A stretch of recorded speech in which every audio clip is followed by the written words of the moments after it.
तो क्या लगता है आपको कि विव्यान ने जो नॉमिनेट शिल्पा को कर दिया उसमें उन्होंने इमेच्योरिटी दिखा दी? ये घर वाले बड़े ही दोगले हैं। अगर विव्यान क्लियर चीज़ों में नहीं होता है तो उसको बोलते हैं कि यार तुम क्लियर नहीं हो। अगर वो क्लियरिटी रखता है तो बोलते हैं कि यार तुमने ये क्लियरिटी क्यों रखी है। तो बेसिकली यहाँ पर जिस तरीके से वीकेंड का वार हुआ, विव्यान को एक फीडबैक मिला, उसके बाद विव्यान में एक क्लियरिटी जो है ना नज़र आ रही है। कुछ लोग ऑफकोर्स विव्यान के सगे नहीं है जो सगे बनने की कोशिश में लगे हुए हैं।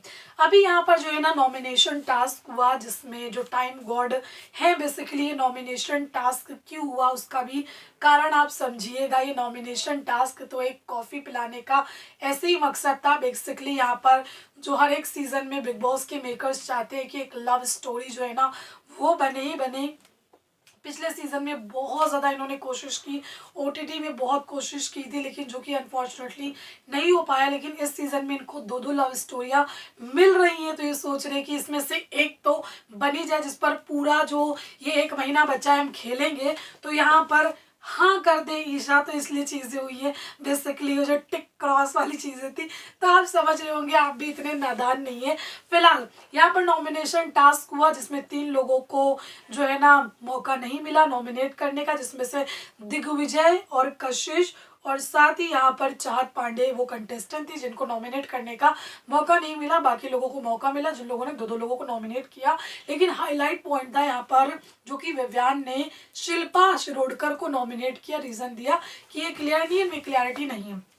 अभी उसने नॉमिनेट कर दिया, उसके बाद 2 लोग बैठ करके घोड़े पे बैठ करके बातचीत करते हुए नजर आ रहे हैं। अभी प्रोमोस की बात बोले तो ऑफकोर्स इरिटेटेड होते हैं। पिछली बार भी ऐसा लग रहा था कि पता नहीं क्या हो गया है, 3 दिन तक के उस प्रोमो को घुमाया था मेकर्स ने। और अभी यहाँ पर जो है ना जो करण है वो तो भड़का रहे हैं कि भैया तूने किया इसलिए ये हुआ, इसने जो किया है वो इमेच्योरिटी दिखाई है। तो इस तरीके की जो बातें वो निकल के आ रही है और विव्यान को भी समझ में आ रहा है कि ये ऑर्गेनिक है। उसने बोला भी ये जो चल रहा है ना ये क्या ऑर्गेनिक है। तो कहीं ना कहीं शतरंज वाली जो चीज़ें हैं ना वो चल भी रही है। और आने वाले टाइम में ना विव्यान को मुझे लगता है कि धोखा भी मिल सकता है, अविनाश के थ्रू धोखा मिल सकता है। क्योंकि अभी शिल्पा भी बैठ के बात कर रही है कि अविनाश के लिए यहाँ पर जो प्रायोरिटी वो ईशा के लिए अविनाश है।